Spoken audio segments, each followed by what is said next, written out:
மகளிர் இடஒதுக்கீடு தொகுதி மறுவரை மசோதா மீதான விவாதத்தில் சற்று நேரத்தில் பதிலுரை வழங்குகிறார் மத்திய உள்துறை அமைச்சர் அமித்ஷா. மக்களவையில் எதிர்க்கட்சித் தலைவர் ராகுல் காந்தியின் பேச்சுக்கு பதிலளிப்பார் என்று எதிர்பார்ப்பு.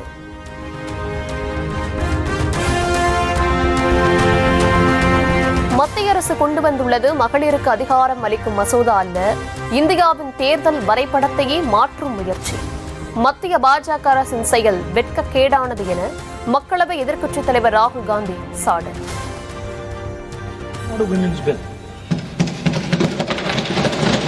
This is nothing to do with the empowerment of women. This is an attempt to change the electoral map of India. Using and hiding behind India's women. And actually it is a shameful act.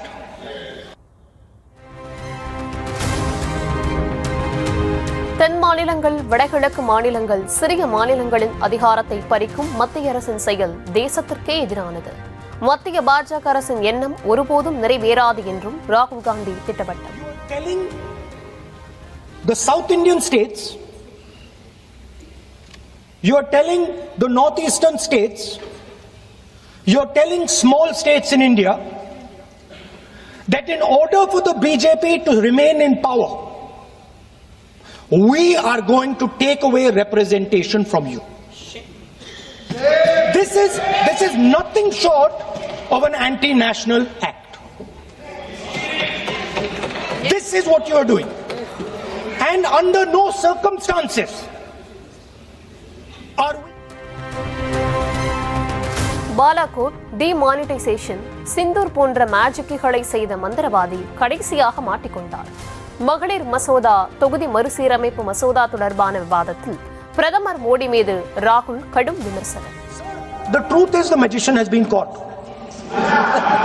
The magician of Balakot, the magician of demonetization, the magician of Sindhur has suddenly got caught. Why? Because he was wrong.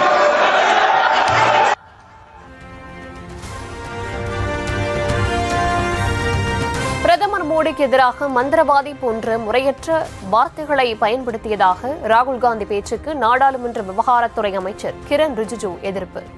Operation Sindoor, Balakot தாக்குதலில் ஈடுபட்ட ராணுவ வீரர்களை அவமதித்து விட்டதாகவும் குற்றச்சாட்டு. I'm not yielding. I'm asking you. Don't ask. I'm not yielding. You have made a Because sir, I'm not yielding. misleading statement. I have to make clarification. Because sir, I'm not yielding. But sir, Sri Rahul Gandhi ji is talking about reservation in assemblies and parliament for OBC and for religious minorities. That is not permissible. When Congress ruled this country for more than 60 years.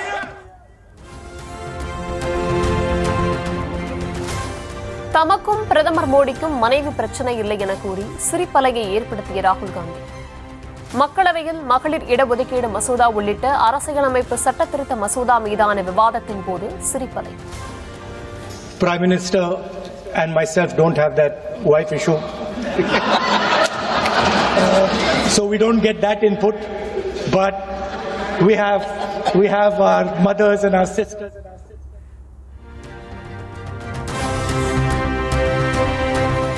தொகுதி மறுசீரமைப்பால் தமிழ்நாட்டின் தொகுதி அளவு குறையாது என பிரதமரும் உள்துறை அமைச்சரும் அளித்துள்ள வாய்மொழி உத்தரவாதத்தை நம்ப முடியாது என முதலமைச்சர் திட்டவட்டம். இவர்கள் நினைத்தால் நினைத்த நேரத்தில் சாதகமான வகையில் தொகுதி அளவை மாற்றியமைத்துக் கொள்வதற்கான பெரும் சூழ்ச்சியை உள்ளடக்கியதாக சட்ட முன்வடிவு இருப்பதாகவும் குற்றச்சாட்டு. தொகுதி மறுசீரமைப்புக்கு எதிரான நம் போராட்டங்களின் முடிவினை அறியப் போகும் தமிழ்நாட்டின் அரசியலுக்கு மிக முக்கியமான நாள் இன்று என மு.க. ஸ்டாலின் பதிவு. தமிழ்நாட்டின் குரலுக்கு செவிசாய்த்து தொகுதி மறுசீரமைப்பு சட்ட திருத்தத்தை மத்திய பாஜக அரசு மொத்தமாக திரும்ப பெற்றே ஆக வேண்டும் எனவும் வலியுறுத்தல். தமிழ்நாட்டிற்கும் நேரடியாக நுழைய முடியாத டெல்லி ஆதிக்கவாதிகள் தொகுதி மறுசீரமைப்பு எனும் சதி திட்டத்தால் நம்மை அரசியல் வலிமையற்றவர்களாக முனைவதாக முதலமைச்சர் மு.க. ஸ்டாலின் எச்சரிக்கை. தீரன் சின்னமலையை ஆங்கிலேயரிடமிருந்து காட்டிக் கொடுத்த துரோகி போல் இன்றும் சில அடிமைகள் தாய் தமிழ்நாட்டின் எதிர்காலத்தையே RSS எஜமானர்களின் காலடியில் அடகு வைத்து விட்டதாக சாடல். முதலமைச்சரின் கருப்பு சட்டைக்கு வேலை இல்லாமல் போய்விட்டதாக EPS விமர்சனம். தொகுதி மறுசீரமைப்பு மூலம் தமிழ்நாட்டில் தொகுதிகளின் எண்ணிக்கை குறையும் என திமுக அவதூறு பிரச்சாரம் என்று குற்றச்சாட்டு.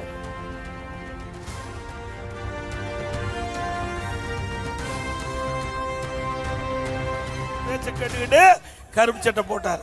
தமிழ்நாட்டில் பாராளுமன்றத்தோட எண்ணிக்கை குறைஞ்சு போயிடும் அப்படின்னு ஒரு தவறான கருத்தை, அவதூறான கருத்தை பரப்பி அதற்காக எதிர்ப்பு கொடுத்து கருப்பு சட்டை போட்டார்.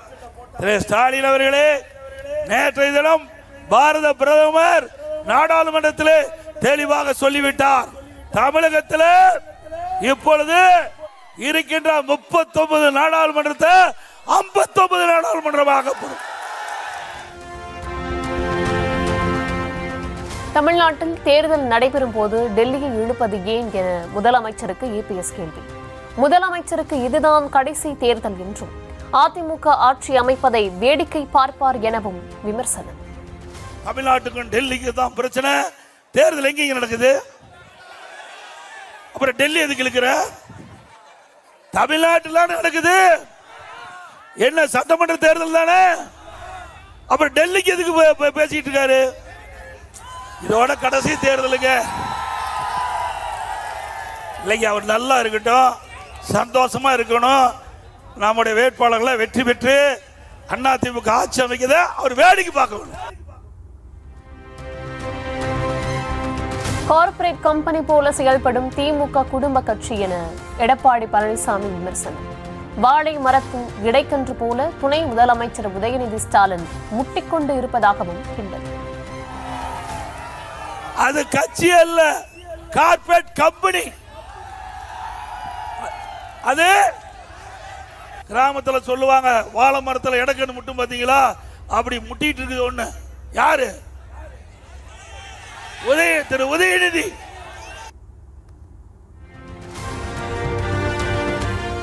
கஞ்சா புழக்கம், பாலியல் வன்கொடுமை குறித்து தாம் பேசியதை திரித்து வெளியிட்டு விட்டதாக தேமுதிக பொதுச் செயலாளர் பிரேமலதா விளக்கம். முதலமைச்சர் மு க ஸ்டாலின் மீண்டும் பதவியேற்று பெண்களின் சிறு சிறு பிரச்சனைகளையும் சரி செய்வார் என்றுதான் கூறியதாக பிரச்சாரத்தில் பேச்சு. 7வது முறை திமுக ஆட்சி அமைக்க போவது உறுதி. அப்படி இருக்கும்போது பெண்களுக்குரிய பாதுகாப்பை நிச்சயம் அண்ணன் ஸ்டாலின் உறுதிப்படுத்துவார் என்றுதான் சொன்னேன். பெண்கள் சார்பா அவர்கிட்ட நம்ம உரிமையோட பேசலாம் என்றுதான் சொன்னேன். ஏதோ ஆட்சியாளர் தப்பா சொன்னது போல தயவு செய்து திரித்து போடுவதை இதோட நிறுத்திகள். தமிழ்நாடு மக்களுக்கு தெரியும் நான் என்ன சொல்றேன்னு. இப்பவும் சொல்றேன், அண்ணன் ஸ்டாலின் தான் 2வது முறை முதல்வர் முதல்வர் முதல்வர். மகளிர் இடஒதுக்கீடு மசோதாவை எதிர்க்கும் முதலமைச்சர் மு க ஸ்டாலின் பெண்களுக்கு எதிரானவர் என பாமக தலைவர் அன்புமணி எதிர்ப்பு. தனது தங்கை கனிமொழி மட்டும் எம்பியாக வேண்டும், மற்ற பெண்களுக்கு அதிகாரம் கிடைத்துவிடக் கூடாது என நினைப்பதாகவும் விமர்சனம். இன்னைக்கு தமிழ்நாட்டில் 39 நாடாளுமன்ற தொகுதி இருக்கிறது. இதில் வெறும் 5 பெண்கள் மட்டும்தான் இன்று நாடாளுமன்ற உறுப்பினர்களாக இருக்கின்றார்கள் மக்களவையில். இந்த சட்டம் நிறைவேறினால் 20 பெண்கள் தமிழ்நாட்டில் இருந்து நாடாளுமன்றத்திற்கு செல்லுகின்ற ஒரு சட்ட மசோதா. இதை எதிர்த்து இந்த சட்ட மசோதா நகலை எரித்து கொளுத்திய பெண்களுக்கு எதிரான ஸ்டாலின் அவர்களை ஒரு பெண்ணு கூட தமிழ்நாட்டிலே ஓட்டு போடக்கூடாது. எவ்வளவு வன்மம் பாருங்க. ஒரு முதலமைச்சர் பெண்கள்லாம் நீங்க முன்னேறக்கூடாதான், பெண்கள்லாம் நீங்க எம்எல்ஏ ஆகக்கூடாதான், பெண்கள்லாம் நீங்க எம்பி ஆகக்கூடாதான், பெண்கள் இப்படியே அடிமையா இருக்கணுமா, அவங்க தங்கச்சி மட்டும்தான் எம்பி ஆகணுமா, வேற யாரும் வரக்கூடாதம்மா, நீங்கள் எம்எல்ஏ ஆகக்கூடாதம்மா.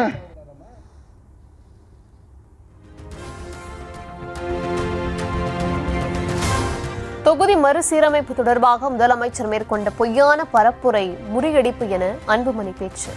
தென் மாநிலங்களின் உரிமைகள் பறிக்கப்படுவதாக திமுக நடத்திய நாடகங்கள் படுதோல்வி அடைந்திருப்பதாகவும் விமர்சனம்.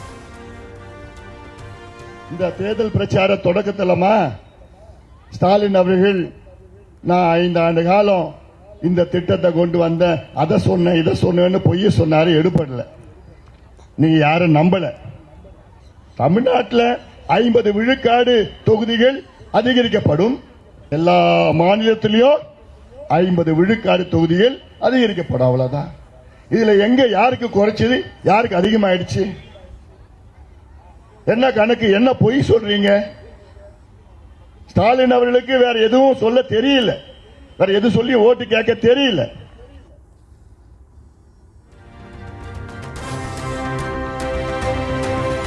திருப்பூர் மாவட்டம் காங்கேயத்தில் துணை முதலமைச்சர் உதயநிதி ஸ்டாலின் பரப்புரை. பாஜகவை தமிழகத்திற்குள் நுழைய அனுமதித்தால் வளர்ச்சி தடைபடும் என்று எச்சரிக்கை.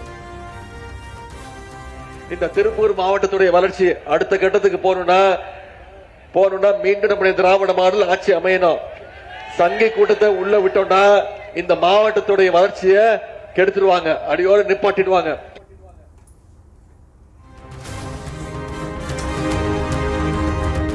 விவாதம் நடந்து கொண்டிருக்கும் போது மகளிர் இடஒதுக்கீடு மசோதாவை அரசிதழில் வெளியிட்டது ஏன்? மக்களவையில் நடைபெற்ற விவாதத்தின் போது திமுக நாடாளுமன்ற குழு தலைவர் கனிமொழி கேள்வி. The colleagues here have raised a very important point. The government has passed the bill, notified it. And what is the point? Last night at nearly at around 10 o'clock. And what is the point in the discussion over here after you've notified it? Yes. This is what we want a clarification on that. Sir, most important. And I stand before this house. What is the logic of this bill? Sir, how can we debate it? மக்களவை தொகுதிகளின் எண்ணிக்கையை 850ஆக உயர்த்தினால் நாடாளுமன்ற உறுப்பினர்கள் பேசுவதற்கு போதிய வாய்ப்பு இருக்காது. நாட்டின் நலனுக்காக மக்கள் தொகையை கட்டுப்படுத்திய தமிழ்நாடு உள்ளிட்ட தென் மாநிலங்களை தண்டிப்பதாகிவிடும் என்றும் கனிமொழி குற்றச்சாட்டு.